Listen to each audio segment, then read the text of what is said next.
Si je vous dis déchetterie, recyclerie, vous savez tout de suite ce dont on parle. Mais si je vous propose d'aller tout de suite, là maintenant, faire un tour dans une ressourcerie, c'est plus compliqué. Vous avez une petite idée? Est-ce que vous savez ce qu'est une ressourcerie?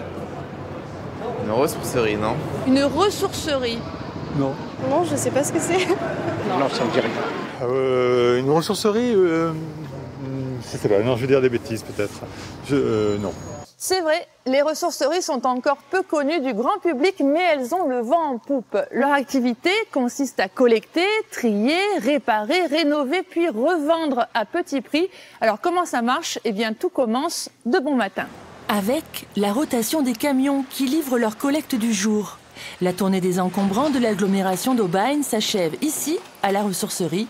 Petite halte sur la balance.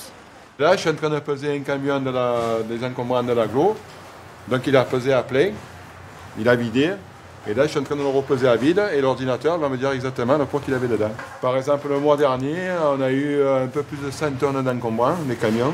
Et en particulier, on a eu 22 tonnes d'objets apportés par les particuliers. Des particuliers prêts à faire un petit détour pour éviter un grand gâchis. Et c'est une habitude pour vous de venir comme ça, c'est un réflexe? C'est la 3e ou 4e fois. Voilà. Oui, je trouve que c'est une très très bonne idée. C'est vraiment... il faudrait qu'il y en ait dans toutes les communes, quoi. La ressourcerie récupère tout.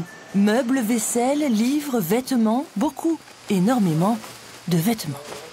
Cette montagne de textiles, c'est ce que vous avez collecté ces jours-ci? Alors ça, cette montagne de textiles, ça correspond à peu près à une petite dizaine de jours de collecte. Donc ça représente entre 1 tonne et 1,5 tonne de vêtements sur une dizaine, une quinzaine de jours.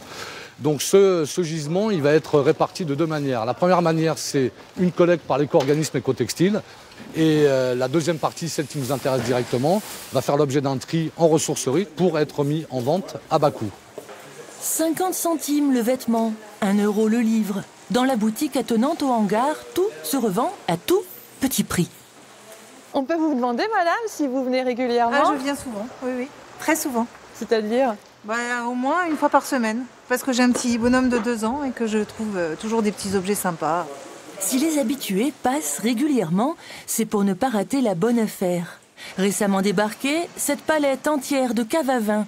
Initialement vendues sur les plateformes internet, elles ont été retournées par les clients pour cause de petites bosses ou micro-rayures. Là, par exemple, cette cave, normalement, était destinée à être évacuée, pas nécessairement en recyclage, mais soit enfouie, soit incinérée.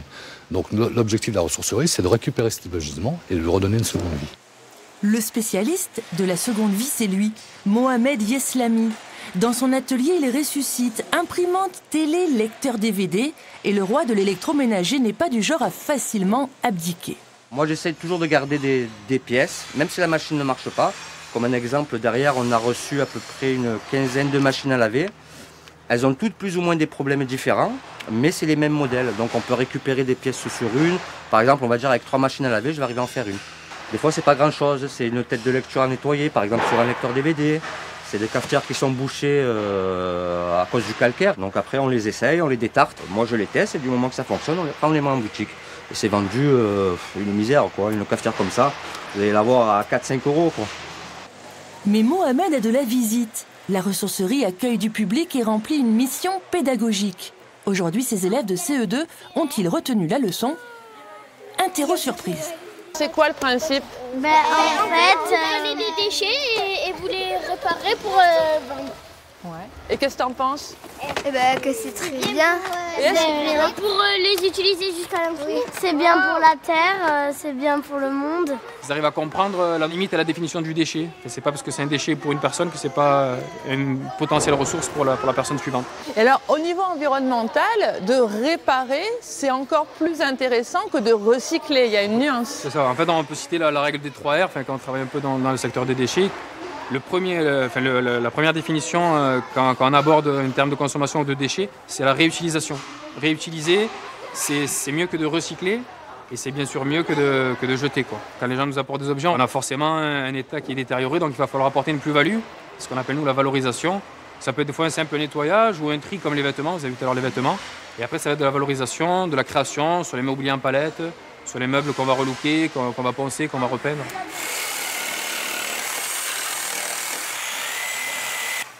Des palettes de chantier, ce n'est pas ça qui manque. Avec des idées, un peu de technique et de la bonne volonté, c'est fou ce que l'on peut fabriquer comme petit mobilier.